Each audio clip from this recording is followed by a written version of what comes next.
Hi guys, welcome back to Stoops Loops. I'm Stoops and we are doing something a little bit different today. I am getting over a cold and I had this cold like a week ago and it finally went away and I had to work while I had the cold.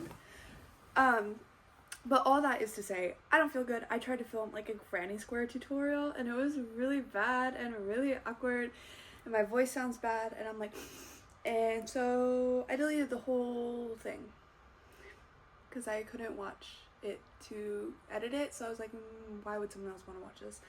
There's tons of granny square tutorials online, but whatever. So today, what we're going to be doing a little bit differently is I'm just going to sit here and crochet on my current project, and we're going to chit-chat a little bit. So if you're interested, stick around. If you're not, then leave. I'm going to get any views anyway, okay? So we're just having a fun, silly, goofy time over here. But what I'm working on is I made a granny hexagon sweater with some granny squares on the back, and a lot of people really like that, so I decided to start taking commissions from like friends and family. And my mom wants one, and my mom's bougie, so I had to get a bunch of nice wool that she paid for, and she also paid for the sweater. But I have a ton of really nice, it's the Malbrigo Brios yarn. We'll have to get that out of there. But this whole thing is different colors of wool. And we got all kinds. A lot of it's like muted colors.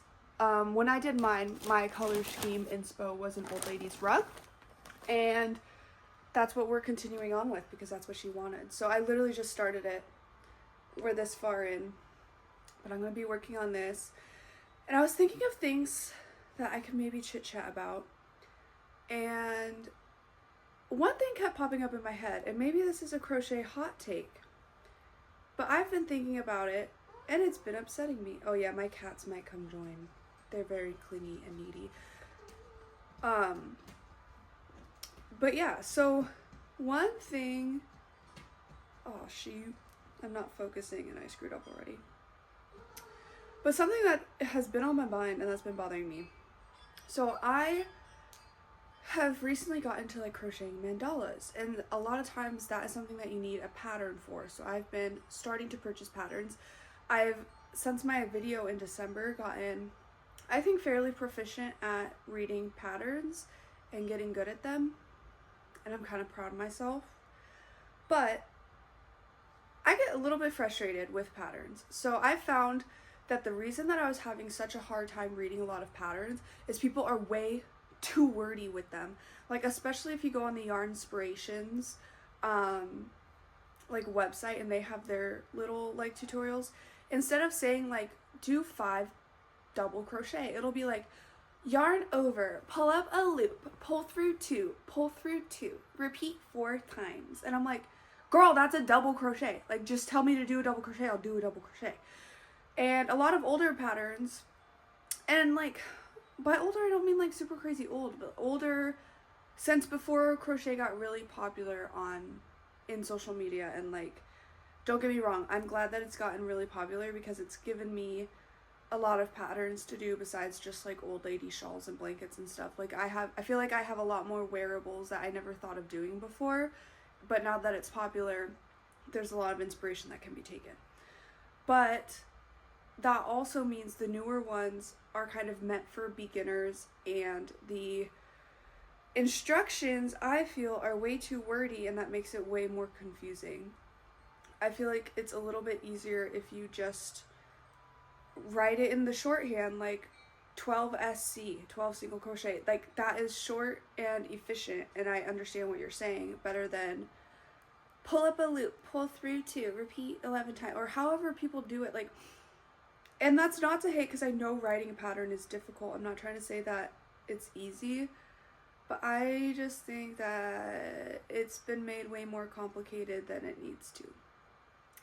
And going along with that, I don't know why on social media people are so like, you stole this is pattern stealing, blah, blah, blah. I think pattern stealing would be like if you buy a pattern with money and then you create like a YouTube tutorial on it and like sell those items, whatever. Or you buy a pattern and you sell like basically the same pattern without permission. Not the completed project, mind you, like the actual pattern. What is not pattern stealing, in my opinion, is if you post a picture of your finished product and it's a nice close-up picture, and I can look at that picture and know how to make it. Because that's what I did for years and years and years, is you post a picture of something and I go, oh, I know how to make that, so I just make it. Not writing a pattern off of the picture of your pattern and selling it, not making a YouTube tutorial off of the picture, but looking at the picture, making the item, and wearing it. Like, I don't know, I feel like if it's so simple and so like common that I can make it without having to read the pattern, I should be allowed to do so, and maybe you shouldn't be selling the pattern. That's another thing that gets me, is when people sell patterns to things that are so like, and they'll sell it for like $12. I had a shirt that I really liked and I was like, oh, I'm gonna make that. And I looked at it, this lady wanted like $9 for like the most basic, I can't think of what it's called. I think it's called like the Raglan sweater, which is really funny because Raglan is like something I use at work. It's a drug. And I'm like, why is it called Raglan? Anyway, maybe it's Raglan and the drug is Raglan. I don't know. But it's just like one of the most basic ways to create like a top-down crochet sweater. And it's just like something that I feel like everyone who's crocheted for a while just knows how to do. And you can see like, oh, that's the pattern they use and I'm going to do that. And maybe it's modified a little, like once it gets down. And which this one was, it was slightly modified because it was like a, almost like net where you do like a double crochet, chain one, double crochet, chain one, and you do that all the way around. But I'm like, why do they want $9 for this pattern when it's one of the most basic things that you learn in crochet?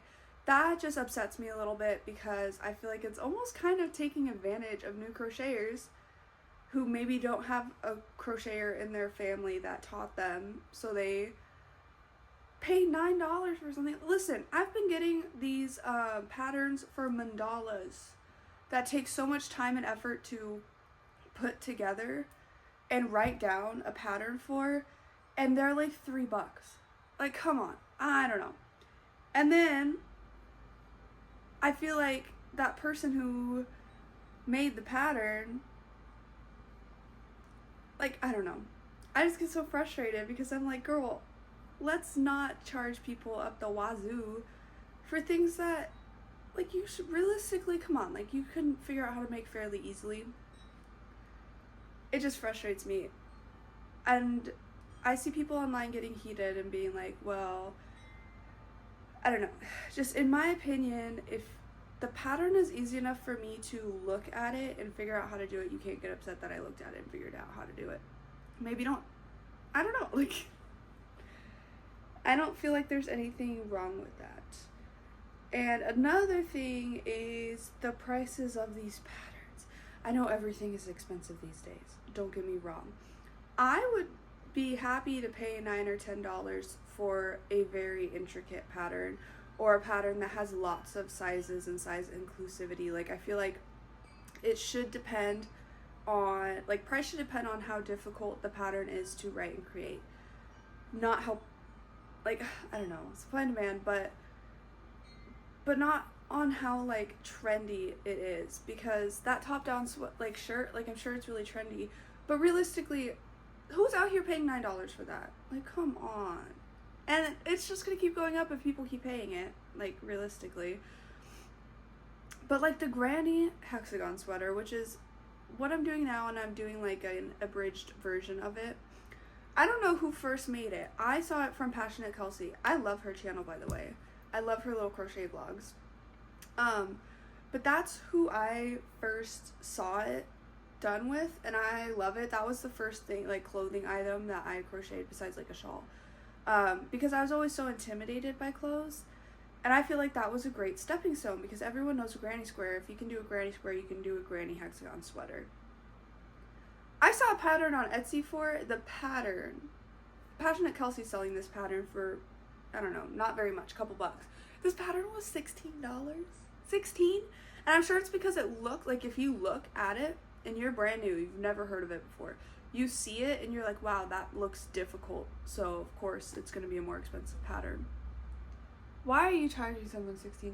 I don't know. It's making me angry. I'm getting heated already. But that's another thing that you can just look at and figure out how to make. And I feel like that is something that is lost these days, is the art of figuring it out. I don't know if you guys recall, like, if you're really into like the crochet stuff online, there's the 6-day star blanket. I've not done it. I've looked at it. I think it's really cute. But again, the pattern's expensive and I don't want to pay that much for a pattern. So I'm not going to. But I understand why it's more expensive.